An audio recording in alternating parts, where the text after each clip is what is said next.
Meus amados, a gente vai fazer então, como eu disse, assim, uma revisão, né, do que a gente viu até aqui, para a gente relembrar algumas coisas. Inclusive eu vou pegar alguma referência aqui, só para a gente ver se vai fixando os pontos que são principais ou aqueles que eu acho que a gente precisa guardar nessa matéria, né? Por exemplo, sobre a triunidade, né? A gente precisa ter a clareza quando alguém perguntar para a gente o que seria a triunidade, o que é a trindade, a gente ter uma definição simples, né? Bíblica e simples do que é a trindade, esse termo trindade, o que significa, né? Que é o estudo mesmo das três pessoas da divindade. E aí nós falamos, eu não sei se vocês lembram, a respeito de um movimento que surgiu lá também no comecinho da história do cristianismo, né, chamado de modalismo, mas hoje é mais conhecido como unicista, que acredita que Deus, ele é uma pessoa, mas ele se manifesta ora no Filho, ora no Pai e ora no Espírito Santo. Mas o unicismo ou modalismo não declara que Deus são três pessoas em um Deus, que é algo bem complicado de se entender, e a minha proposta não foi explicar para vocês isso, porque explicar Deus não tem como, não tem jeito, né? A gente está falando de um ser que ele ultrapassa toda e qualquer capacidade de compreensão, de imaginação. Então a gente fica com aquilo que a Bíblia ela vai passando para nós, né? E o que a gente sabe, e o termo que a gente usou aqui, não sei se vocês lembram também, bem no comecinho, na primeira aula ainda, eu falei sobre a incognicidade de Deus. A palavra parece ser assim, quase um palavrão, mas ela quer dizer que Deus é uma incógnita, né? Que Deus é um mistério. Na verdade, Deus é um ser misterioso. Nós só sabemos dele o que ele decidiu se revelar a nós pelas Escrituras e pela natureza, ou seja, pela criação. E nós não sabemos de Deus tudo que pode ser sabido. Não tem nem como isso. Mesmo na eternidade, Deus ele é um ser que ele é insondável. Ele sempre vai ser conhecido a partir daquilo que ele decide se revelar às suas criaturas, né? Então ele é soberano, é Deus. É Deus, não é um Deus, não é mais um Deus, ele é Deus, ele exclui toda outra possibilidade de um ser que seja equiparado a ele, próximo a ele, similar a ele, não existe.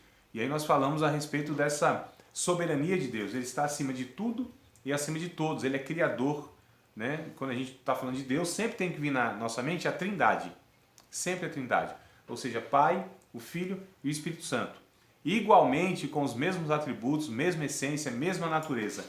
Nenhum é inferior ao outro, nem diferente do outro. São pessoas distintas, porém coiguais, coeternas, da mesma essência, da mesma natureza. Então é muito complicado a gente entender isso porque a gente não tem nada para comparar. Nem nessa criação, visível nem invisível. Nós não temos algo semelhante a isso, né?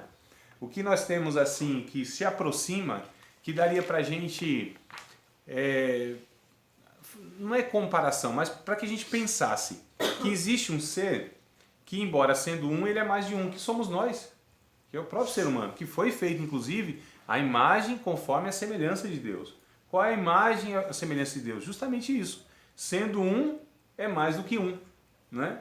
Então, no nosso caso, nós somos um ser que é constituído de parte material e imaterial, que a gente chama da parte espiritual e a parte material, biológica, física, né? Então Deus seria mais ou menos para a gente compreender esse ser, que é um, ele é mais do que um, mas ele é um, em essência. Complicado isso, né?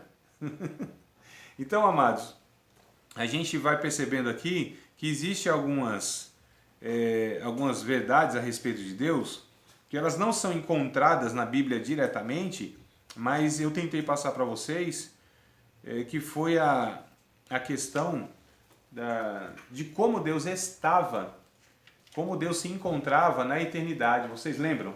Na eternidade, antes que fosse criado todas as coisas, o estado que Deus estava. Triste, melancólico, depressão, uma crise assim de solidão. Hã? Pleno, completo, não precisava de nada, não precisava de criar assim uns anjos assim para dar uns louvor a ele, uns glória. Não precisava nada. Não. Ele não precisava de nada. Não tinha nenhuma crise assim de, mas ninguém me adora. Preciso que alguém faça alguma coisa, me sirva, me ajude, nada, né, irmão? Eles estavam no estado de festa, que é o termo que a gente usou, o termo técnico, teórico, teológico mesmo, que é pericorese, né? Ou seja, a relação da Trindade na eternidade. O estado de festa, aquela ciranda divina, onde eles dançam, tudo isso são conceitos poéticos, né? Para falar a respeito de verdades que transcendem. Então, transcendem a linguagem, transcendem a capacidade, como eu disse, nossa de raciocínio. Então, a gente usa sempre a linguagem poética, metafórica, para expressar aquilo que a literalidade e o raciocínio não chegam, não podem estar expressando, né? Então, essa dança divina, essa ciranda, onde eles estavam, quem olhava, o conceito, né, filosófico e poético, quem olhava a Trindade dançando enxergava um, de tão harmônicos que eles eram, ou que são, né? Só enxergava um nessa dança, nesse balé divino, só para a gente ver quão harmônico eles são. Então não são três, é um mesmo no sentido da harmonia, da perfeição, que foi o casal que ele criou, a sua imagem e semelhança, que era assim, harmônico, perfeito, não havia brigas, discordância, um não pensava uma coisa e outro pensava outra, eles tudo que decidiam juntos, em comum acordo. Estou falando do casal. Olha só que diferença, né? Hoje. Então, por quê? Por causa do pecado. Mas quando Deus cria esse casal, criou a sua imagem e semelhança. Santidade, essa harmonia toda. E eu ia falar, meu amado, fica à vontade, sinta-se em casa. Né? Tchau, fica na paz. Tchau, bom trabalho, meu. Então, o que acontece? A gente tem que entender que Deus, na verdade, a gente está tentando se aproximar por aquilo que a Bíblia, a teologia, ela vem apresentando, mas mesmo assim ainda é muito distante, muito distante. Eu espero que o que a gente discutiu nessas 4, hoje a 5ª aula, tenha esclarecido. Eu não dei ênfase ao Filho como Deus, porque nós tivemos a matéria, né? Que nós falamos a respeito disso, a cristologia. O Pai é uma coisa tranquila, a pessoa do Pai, uma coisa inquestionável e nem se pensa diferente, é Deus de fato. Talvez a dificuldade maior, que foi a aula passada, que eu tentei enfatizar, é a respeito do Espírito Santo, que também é Deus. Que como não se materializou, né, como Jesus, por exemplo, então às vezes fica até mesmo no nosso meio da cristandade, fica algo assim meio distante em conceber que é uma pessoa igual ao Pai, igual ao Filho. Tem vontade, tem inteligência e tem sentimentos. Como é o Filho e como é o Pai, são pessoas, né? Distintas, mas são pessoas que têm vontade, que têm inteligência. Então eu tentei na aula passada falar sobre o Espírito Santo como Deus. E os textos bíblicos eu acho que foram suficientes, né? Se não foram, depois vocês me falam, André, a gente queria mais. Mas eu acho que eu trouxe bastante textos bíblicos, né? Contextualizados, claro, mas eu fui direto no ponto. E que declaram que o Espírito Santo é uma pessoa, não é uma força ativa, por exemplo, como dizem os testemunhas de Jeová, né? Entre outras seitas aí e heresias. Então, assim, eu espero que tenha compreendido isso. Agora, tudo isso que a gente viu na teoria, na questão poética, metafórica, o que isso quer dizer na minha vida? O que eu vou fazer? Que implicação tem isso na minha vida prática, nas relações? Porque isso é interessante, né, mano? Quando a gente fica na teoria e não consegue trazer essa teoria para a relação nossa do dia a dia, eu acho que é um pouco inútil. Eu acho que só cria cabeção. Gente com cabeça obesa, gente que tem teoria, que tem a teologia, que tem informação, mas isso não se traduz na vida, que é inútil. É uma teologia não prática. É uma teologia que ela não dá fruto. É uma teologia que nem deve ser exposta apenas, né? Essa teologia se preocupando em informar as pessoas. A teologia bíblica relevante, boa mesmo, é aquela que se traduz numa transformação da nossa vida a partir dessa informação e onde a gente vive. Então a pergunta minha é, que implicação tem essas informações na nossa vida? O que isso muda, né? No chão de fábrica, que resultado vai ter? E aí é que eu quero trazer para vocês nesses poucos minutos a importância de nós compreendermos Deus como Deus é, para que a partir dessa compreensão nós possamos ser transformados a partir do entendimento, porque o entendimento que é transformado, né? Nós discutimos inclusive isso aí, né? Que a gente apela muito para o sentimento, para as emoções, para aquela coisa toda, mas isso é insuficiente para transformar a nossa vida. Porque enquanto o entendimento não é transformado, e quando a gente não faz algo pela consciência, pelo entendimento, não se faz verdadeiramente. Ainda que faça certo.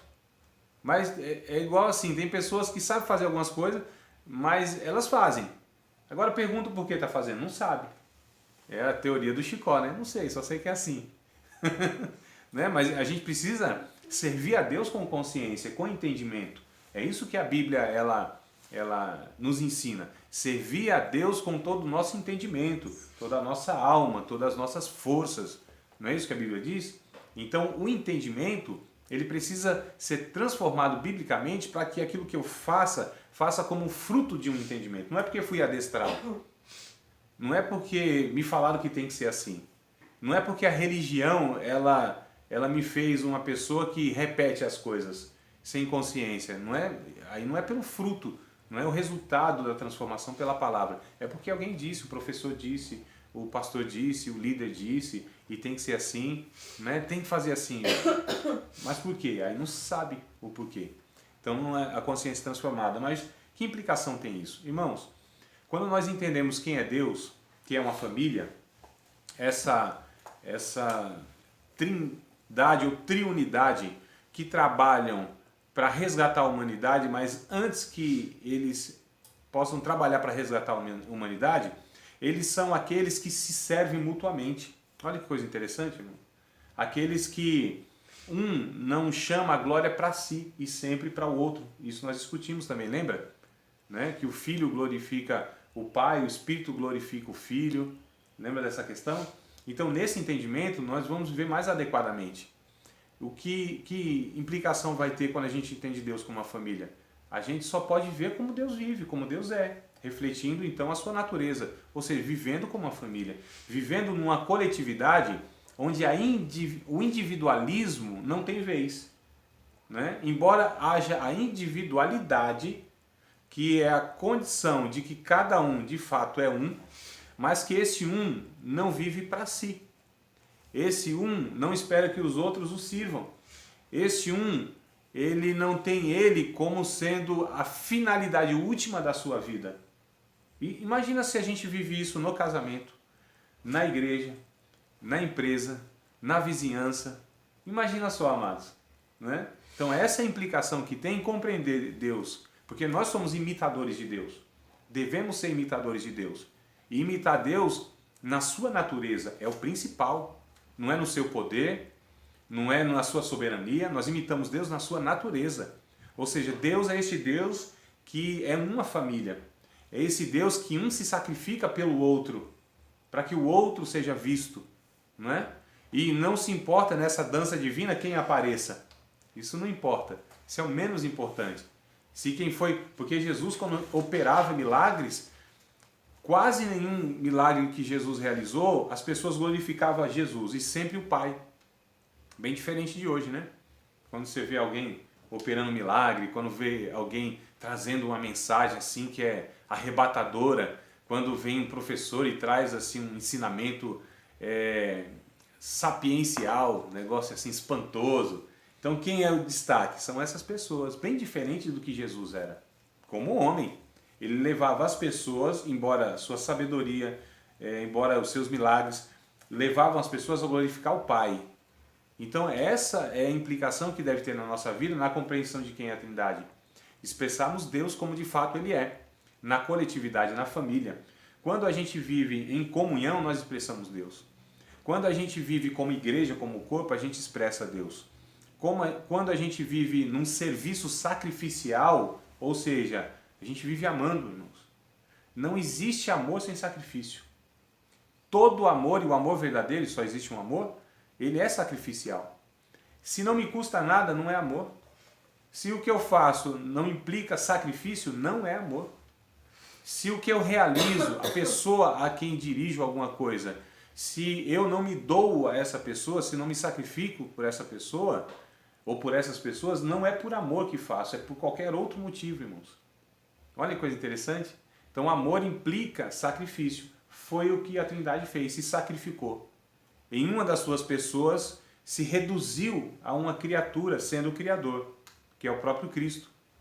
e se humilhou tanto, diz o texto de Filipenses capítulo 2, ele se humilhou tanto, a humilhação de morte e morte de cruz.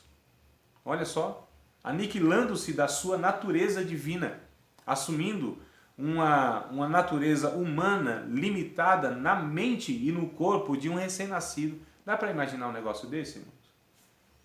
Um Deus que cria a vida, que cria tudo que existe, agora está na dependência de um casal pobre, um casal simples, num ambiente, numa sociedade, numa geografia, num estábulo. Olha só, dá para imaginar um negócio. Deus, nós estamos falando de Deus, né? Ele não veio no palácio de Herodes, ele não veio nos cortejos, na pompa que tinha para receber os príncipes. Ele não nasceu num palácio, ele nasceu numa estrebaria. Sua família não era uma família de uma dinastia de reis. Ele não veio na tribo que era considerada a tribo sagrada, a tribo que lidava com as coisas sagradas, que era a tribo de Levi. Ele veio de Judá, né? Ele nasceu de um pai que era um carpinteiro, trabalho bruto. É o pedreiro hoje, exatamente. Né? Carpintaria fazia casa, não móveis. Que aí tem essa confusão, às vezes, de compreensão. Ah, Jesus, ele era carpinteiro, fazia móveis? Não, era casa mesmo. Era trabalho bruto, era trabalho braçal, negócio, né, árduo. Homem experimentado nos trabalhos, homem de dores, é o que diz o texto lá, do Isaías. Então a gente percebe que quando a gente observa a Trindade e de quem é Deus e como que eles vivem, a sua natureza e a sua essência, isso implica na nossa vida, se somos servos de Deus. Se nós nos declaramos aqueles que são filhos de Deus, nós imitamos o Pai, nós imitamos essa família na forma de viver, na forma de fazer as coisas, na forma de pensar, no nosso projeto de vida, né? Então olha só que coisa linda, quando a gente olha a Trindade, compreende quem é a Trindade, não há possibilidade de fazer diferente. Porque há duas possibilidades, ou a gente imita a Trindade, ou a gente imita o outro. Vocês sabem quem é, né? Desconheço. O outro que vive para si, não é? Que ele tem o império dele, e o império dele não serve ninguém, são todos egoístas. O império dele usa de todos os artifícios, de todos os meios para se promover, porque ele quer ser autossuficiente, ele quer ser Deus. Então ou a gente imita a Trindade ou a gente imita o Satanás. É forte a palavra, mas é a realidade, amados. Não tem meio termo, não tem uma terceira via, não tem uma terceira opção. Ou nós refletimos esse império do mal, essa natureza que foi contaminada pelo pecado, e o pecado único que Satanás introjetou na natureza humana, que foi o orgulho. O orgulho é o pecado que gera todos os outros. É o pecado mãe, é o orgulho. Foi o que Satanás pecou, o pecado do orgulho. Ele colocou isso no primeiro casal lá, né? Ó, primeiro ele disse assim, vocês... que disse Deus? Ah, Deus disse, não é bem assim não. Então não confiem em Deus. Deus não tem essa intenção boa que vocês pensam que ele tem, não é? Olha só a forma sorrateira. O que ele jogou ali, o que trouxe, irmãos, de um avalanche de denúncia contra Deus, fraudulenta, caluniadora, lógico, né? Mentirosa. Mas quando ele diz assim, não é bem assim que Deus disse, quer dizer, não confie na palavra de Deus. Deus, na verdade, ele não quer que vocês sejam igual a ele. Ele é egoísta, quer a glória só para si. Olha o que estava implícito naquela declaração sorrateira do diabo. Coisinha assim, né? Bem macia, como diz o pentecostal, sapatinho de algodão. Ele veio e ele disse, não, Deus não disse bem assim não. No dia que vocês comerem, vocês vão ser. Vocês vão ver só. Então olha a proposta de religião que Satanás trouxe já. Quando vocês fizerem, vocês serão. Mas Deus disse, não, vocês já são meus filhos. Então a religião propõe isso, inclusive até hoje. Você precisa fazer isso para ter isso. Você precisa fazer isso para agradar a Deus. Você precisa fazer isso para ser salvo. Você precisa fazer isso para... Não precisa fazer nada. Ele já fez tudo que tem que ser feito. Que tinha que ser feito. Tudo, irmão. Já está consumado. Na cruz foi falado isso. Está consumado o sacrifício de Cristo. Quem fez tudo foi a Trindade. Não é? Ninguém pode acrescentar mais nada nisso. Ele sacrificar mais o diabo, ele quer fazer imitadores dele. Gente que acha que pode fazer alguma coisa E quando a gente acha que pode fazer alguma coisa, a gente está falando, Deus é incapaz, é insuficiente para me salvar ou para fazer qualquer coisa em meu favor. Eu posso fazer. Eu sou Deus. Se eu posso, eu sou Deus.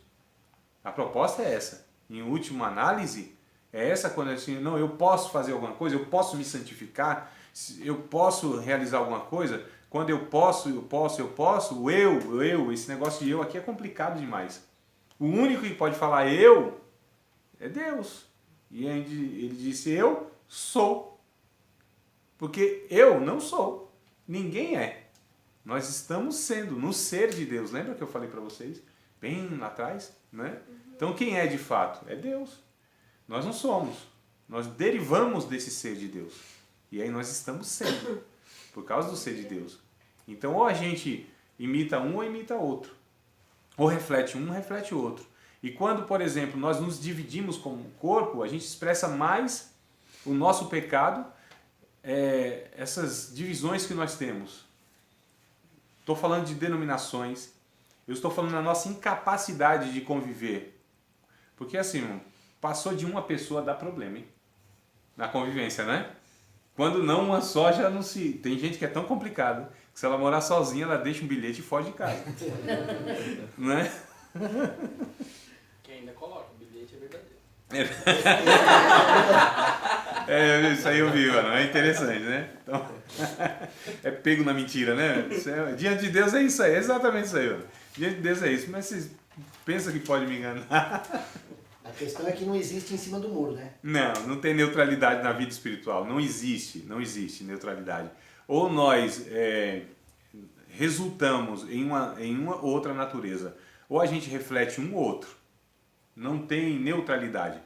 Não, eu posso ficar aqui, eu posso não agradar nenhum nem outro? Não pode. Ou agrada um ou outro, ou serve um ou serve outro. Jesus disse isso, né?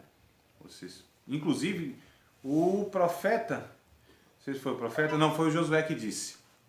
Josué disse lá atrás, vocês escolham hoje a quem vocês vão servir. Ou Deus Jeová, ou o Senhor, ou os deuses de vocês aí. Eu e a minha casa, nós vamos servir o Senhor. Vocês podem escolher. O Elias que disse, vocês estão cocheando. Cochear é mancar, né? O coxo, né? Estão mancando aí, andando mancando. Em dois pensamentos. Vocês têm que decidir. Ou é Deus ou é Baal. Não tem uma terceira via, não tem neutralidade, não existe isso. Ou nós refletimos, irmãos, a natureza de Cristo, da Trindade, na nossa convivência, ou então nós não somos filhos de Deus na essência, na natureza, na proposta do Evangelho, na regeneração que ele traz. É por isso que entender a Trindade, quem a Trindade vai implicar na nossa postura, no nosso comportamento, porque não tem como eu falar. Não, eu sirvo a Trindade, eu imito a Trindade, eu sou fruto dessa Trindade. Como? Se vivo de uma maneira contrária à Trindade. Então não tem como. Então é por isso que entender isso, transformando o nosso pensamento, porque assim, irmãos, a gente quando semeia um desejo, a gente colhe um pensamento. Quando a gente semeia um pensamento, a gente colhe um comportamento.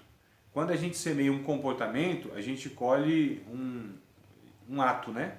Quando a gente semeia um ato, a gente colhe uma atitude, uma postura. Quando a gente planta uma atitude, a gente colhe um caráter. Quando a gente planta um caráter, a gente colhe um destino, ou uma eternidade. Então, uma coisa implica na outra. E é por isso que... Oi? E tudo começa no desejo. Começa lá no profundo, no âmago do ser humano, na natureza do ser humano. Porque o desejo é o que revela a nossa natureza. Por isso que a Bíblia diz, se já ressuscitaste com Cristo, buscai as coisas que são de cima. Pensai nas coisas que são de cima. Então, o Evangelho trata na natureza. O Evangelho ele é muito mais duro do que a lei. A lei era no comportamento apenas. Pegava com a boca na botija e era punido, né? Pecando. Mas aí Jesus veio e falou, não, calma aí. Quem com seus olhos olhar para uma mulher e cobiçá-la, já adulterou. Então vai lá na raiz, não vai no ato do adultério. Olha, quem no seu coração está gerando ódio contra alguém, já é homicida. O João vem ratificando isso, né? Quem aborrece seu irmão é homicida. Homicida não é do reino de Deus. Então vai lá no âmago, vai na natureza. Evangelho não é uma religião que molda as pessoas em comportamento, transforma na natureza. Evangelho não é mudança de hábito. Evangelho é transformação de natureza, irmãos. A coisa é lá no profundo, lá no âmago. Lá a palavra ela vai lá nas juntas, nas medulas. Ela é apta para discernir pensamentos e intenção do coração. Ela vai lá no alma e no espírito, na divisão. Ela transforma. Ela pega o velho homem, mata o velho homem lá na natureza, não é? Sufoca ele até morrer, crucifica, sepulta, e aí a nova natureza nasce. E essa nova natureza, então, vem e se agiganta contra esse velho homem e esmaga ele. É que isso é diário, né? O problema nosso é esse. Não é uma coisa uma vez por todas, isso é diário. Podia ser, né? Fez uma vez, passa. Seria mais fácil, né? Quebraria o nosso galho, né? Se a Trindade fizesse isso, né, mano? Mata de manhã, quando é de noite, o bicho já tá vivinho lá de novo. Fala, mas isso não é feito, sabe por quê? Porque Deus está nos ensinando que nós dependemos diariamente dEle, todos os segundos da nossa vida dEle, todo o nosso respirar. Nós dependemos de Deus em todos os nossos momentos, em todo o nosso período de vida nessa terra, nós dependemos de Deus. E na eternidade também. Eu digo aqui que o negócio é mais bruto, né? A luta. É mais macho. Mais inferior, né? Então o que acontece, amados? A implicação de entender a Trindade, quem a Trindade é nisso, é na vida, tem que ser na vida. Né? A gente precisa desejar ser como Deus é, como a Trindade é. E a gente entendendo isso, a gente vai viver na coletividade, por exemplo, de uma forma que eu interrompi, me desviei aqui, mas quero voltar. Então assim, quando passa de mais de um, é difícil a relação. Né? Porque nós não entendemos a Trindade como que eles sempre viveram nesse estado de harmonia, de serviço mútuo, onde um se preocupa com o outro no sentido de exaltar o outro. Essa é a Trindade. Quando a gente quer tomar... Porque assim, irmãos, a gente sempre em relação, e se for a relação mais próxima que seja, quando... Estou com o menino agora, vai fazer 5 meses, né? O Davizinho. E eu brincando com a minha esposa, mas falando a verdade. Brinco, mas falo a verdade, né? Eu falei assim, ó, esse menino não te ama, não. Quem não me ama? Olha aqui, ó, não vive sem mim. Eu falei, não. Ele ama o teu peito, diferente. Amor necessita de consciência. Esse menino não tem consciência de você. Ele sabe que você é a fonte da satisfação, do prazer e da barriga cheia dele. Ele está preocupado com o ventre dele. Ó, que coisa desanimadora para uma mãe. Ele não tem consciência de quem você é. Ele não tem consciência. O bebê não tem. Impossível. Não tem consciência. Há um instinto de sobrevivência. Não é? Aí sim. Como todo animal tem, inclusive. Então, o menino não difere em nada do animal no relacionamento. Que é interesse. Percebam, amados? Como o negócio é muito mais profundo. Então é por isso que quando nós temos a consciência de Deus, nós podemos o amar verdadeiramente. Porque amor vem através da consciência de quem é o outro objeto a ser amado. Senão, não é amor. É paixão, que é um sentimento voraz. Você é atraído por uma série de coisas que não é de fato a consciência de quem é o outro e o desejo de servi-lo. Não é? É por isso que a questão aqui é egoísta. A paixão é egoísta, o amor não, é sacrificial. Se doa, é altruísta. E aí a gente percebe que quando nós entendemos a Trindade, somos transformados, aí só nos resta viver como eles vivem, né? Dessa forma. Vocês têm alguma pergunta fácil e rápida, que não seja da prova, lógico? Eu já ia perguntar, dar as respostas da prova. Não, jamais. Mesmo porque elas já estão dadas, estão todas lá. Né? Só colocar o X nela. Vocês têm alguma pergunta da matéria, amados? Alguma dúvida? Só repete aqui para me lembrar direitinho. Pericorese. Pericorese, o que é? Significa a dança divina, né? É o estado que a Trindade estava na eternidade, de festa, de harmonia, de plenitude. De graça. Você falou rápido. É que a graça é sempre usada para nós, né? Para nós, né? Não pra eles. Porque a graça é um favor eles... imerecido, né? Que é o nosso caso. Eles não precisavam de graça. E a incognicidade de Deus, né? É que Deus é incompreensível, Deus é um mistério. É uma incógnita, uma interrogação. São palavrinhas técnicas, mas... né? Tudo bem, amados? Vocês têm alguma pergunta? Fácil e rápida? Não? Tudo certo? Tá bom, então. Nós vamos para o nosso